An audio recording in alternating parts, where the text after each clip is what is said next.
Ayusin lang natin tong dahon. Dinarang natin sa apoy para 3 cups na flour or harina.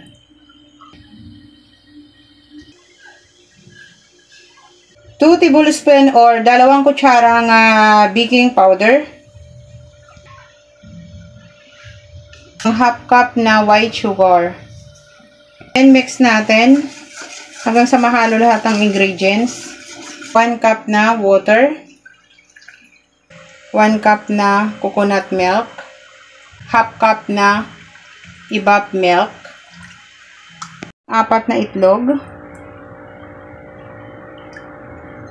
Ng melted butter, 1/2 cup or kalahating tasa. Salt.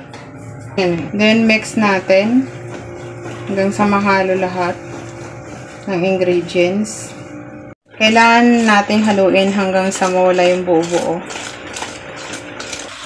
Ayan, pag nahalo na lahat, okay na yan. Cheese. Ito yung nakakasarap yan. Coconut, 1 cup. Then, mix lang natin. Hanggang sa combine niya lahat ng ingredients. So, yummy yung ating bibingka. Patok na to dahil mag-holiday season na. So, ilagay na natin sa ulmahan. Okay. Salang na natin siya. Ayun, lulutuin natin siya ng 45 minutes. So, lutuin natin siya sa medium heat ng 45 minutes. Pagkatapos ng 10 minutes, bago yung toppings, cheese, natin sa ating bibingka. Lagyan natin ng itlog. Ayan. Bibingka. Ayan. Continuous lang ng cooking. Wow! Oh, that smells good.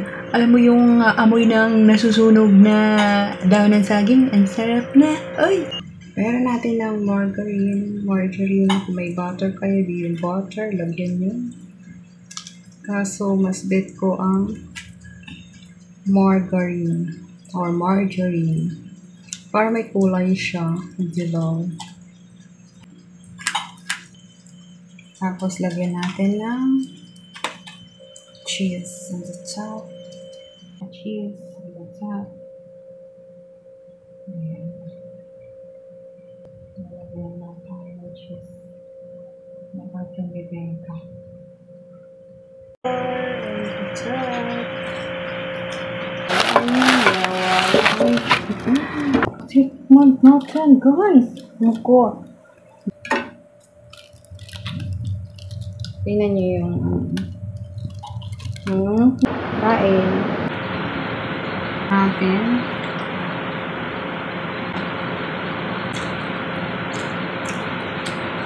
Yummy na.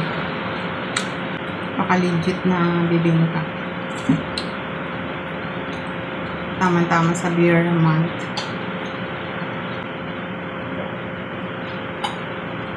May cheese. Sarap. Tapos may buko. Bibingka.